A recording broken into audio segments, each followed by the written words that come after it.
BB851, turn right heading 180. Order 14 Papa, turn right 245, report localizer established 27. Hello everyone, welcome to DJ's Aviation. In today's video, I'll be exploring the complete opposite to something I explored just a few weeks ago. Why should US carriers order the Airbus A380? Obviously, when discussing a situation, there are positives and negatives. After reading a number of comments and just really thinking about the question I attempted to answer, I figured there's got to be some positives the A380 could have. If you haven't seen my video on why don't US carriers order the A380, I'd highly recommend doing so. I'll be leaving a card on the screen now. It should pop up in the top right corner of your screen right about now. So what are the positives to ordering the A380 as a US carrier?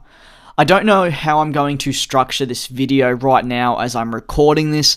I'm thinking I may offer the positive sides to the negatives I discussed in the earlier video, but we'll just have to wait and see. So what are some of the positives?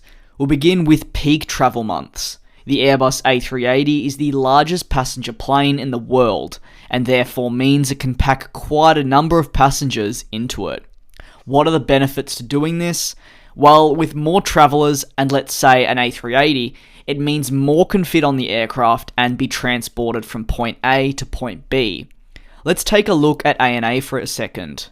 Their route from Japan to Hawaii is in high demand with a number of daily flights already existing. They also aren't the only carrier to be flying that very same route on a daily basis. A way to combat the large amount of travellers wanting to fly between the two destinations is to put an A380 on the flight. This will take the stress off the other aircraft that operate this route already. Another bonus is it of course frees up these extra aircraft. They can either now be placed on existing routes within the ANA network that are in need of extra flights, or it can do the complete opposite and actually allow ANA to further expand its network and dive into new markets that it sees as a potential for further growth. If US carriers were to order the A380, a similar tactic could be used as well. Of course, gates would likely need to be altered at some airports, but of course this can be tactically chosen by the airline who do order the A380. In saying all this, the routes don't just have to be within the US, so they don't have to be, let's say, from Los Angeles to New York, from Dallas to New York, from Dallas to Los Angeles. They can be to destinations like London, which would immediately rival the likes of British Airways, who already operate multiple routes from America direct to London, and they actually use the A380 on some of these services. Just a reminder, I am well aware that there are negatives to operating the A380, but as you know, I'm trying to explain why it would be a good idea, so I'm trying my best to avoid discussing the opposite side to these points, but I am very well aware there of course are other arguments to what I'm saying. Then there's the A380 Plus. If US carriers decided to not order the classic A380, they could always opt for the newer version which was launched just last year. This A380 has larger winglets and other changes to the wings, which allow for up to 4% fuel burn savings. It'll also have an optimized maintenance program and enhanced cabin features, overall allowing it to have a 13% cost per seat reduction, comparing it to the A380s flying today with the likes of Emirates, Korean, Qantas, and so on. So if airlines opted for this, it is already a better option to the current A380 flying right now. If Airbus could make the A380 even more fuel efficient, we could certainly see some carriers order it in the future, because these days we have come to see a certain trend form with airlines. They pretty much now opt for twin-engine, fuel-efficient jets like the new 777X, the 787, and Airbus's A350. The list can continue on and on. This has always been a negative for the A380, but in saying that, if US carriers were to purchase the A380, they would need to analyse the overall operating costs and then determine how much they should be selling their tickets for. A similar situation is actually unfolding with Qantas and their services to London and potential new routes opening within Europe. To make these new routes to, let's say, Paris from Perth viable, they need to assess how much they can sell a ticket for and they also need to make sure that they can sell out their business class in order to make a profit on these flights and keep them going. What else does the A380 offer US carriers? It allows them the opportunity to have a leading plane, a flagship aircraft, one that can be put on advertisements on TV, YouTube, on billboards in the city, and more. Through a carrier like Delta, American, or United ordering the A380, it would immediately make the headlines. Fast forward to the delivery and you may see more hype for the A380 than ever. Another reason is its endless possibilities in the cabin to make it one of the most luxurious cabins in the market, further persuading travellers to hop on this aircraft. It only takes a very quick search to see what Singapore Airlines are doing with their A380s.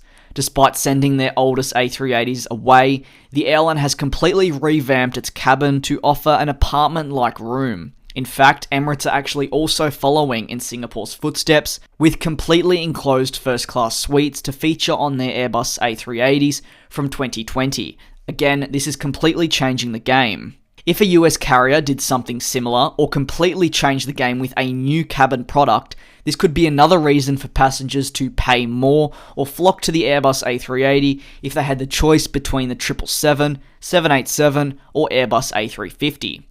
What's another positive then? Well, I did briefly touch on this a bit earlier with ANA, but I didn't dive into the US carrier side of things. If a US airline was to order the Airbus A380, they would most likely be placing it on an already established route. But of course, I could be wrong. Right now, I'm pretty much assuming what would occur. So if the airline placed it on, let's say Los Angeles to London, a very high demand route, the existing planes that operated this route could be placed elsewhere. However, because transatlantic flights are always in need, the one A380 on this route might not result in all other flights being pulled. You'd likely see, let's say, American Airlines still use their 777s on some of those flights. The A380 service may just eliminate 3 of the daily flights. Even still, that is going to free up automatically 3 Boeing 777s. These 777s, of course, don't have a small capacity. They can carry a large number of passengers, which is another key to the operations within American.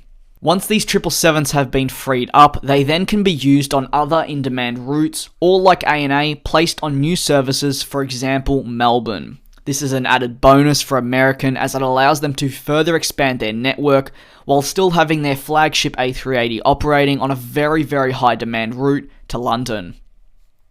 I'm sure there are so many more positives to buying the Airbus A380. These are the only ones that come to mind right now at the time of recording, but I'd be more than happy to hear what you have to say and eventually maybe even make a part 2 if you know more than me and are willing to drop your thoughts in the comment section. Anyway, let's move on to the final reason why US carriers should order the Airbus A380 in my opinion. That is the growth. It really isn't a lie that our population is growing. In fact, it's growing at quite a scary rate, and of course there are lots of negatives that come with an increased population, but let's stick in this video to aviation. Slots are a huge concern at airports right now, not only in the US, but also in Asia. It's something we do truly need to look at in the future. If you're not too sure what a slot is essentially a landing or takeoff position at an airport, which is a right granted by the airport owner. What does a slot do, you may ask? Well, this allows the slot holder, so let's say an airline, to schedule a landing or departure during a specific time period. A slot at an airport like London Heathrow can go for ridiculous prices. Obviously, these slots are also limited, and while airlines are constantly opting for twin jets with medium capacity rates, this means yes, they are fuel efficient, but we aren't really getting enough people on board. And sure, we are coping now, but in the future it may become an issue. Now the A380 is expensive to run, but it can hold a huge number of people. The best thing though, it still uses the one slot that the fuel-efficient 787 or A350 does, but instead holds more passengers. With an ever-growing population, limited airports, and airlines fighting for slots already, this larger aircraft can combat this very nicely. This is going to conclude my analysis on why US carriers should order the Airbus A380. Obviously, these videos spark a lot of debate in the comment section about Airbus and Boeing and who is better. Often I get told I'm pro Airbus or pro Boeing simply for making a video on why airlines don't order a particular aircraft from a manufacturer. The truth is, I like both manufacturers equally and respect everything they've done for the industry.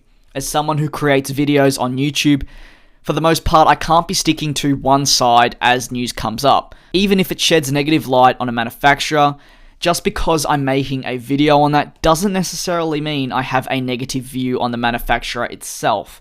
Pretty much, it's me trying to inform everyone of the news. In saying that, I really do hope you enjoyed this video of mine. If you did, feel free to drop it a like and of course subscribe to the channel if you're new and want to see similar videos like this. I hope to see all of you in the next one.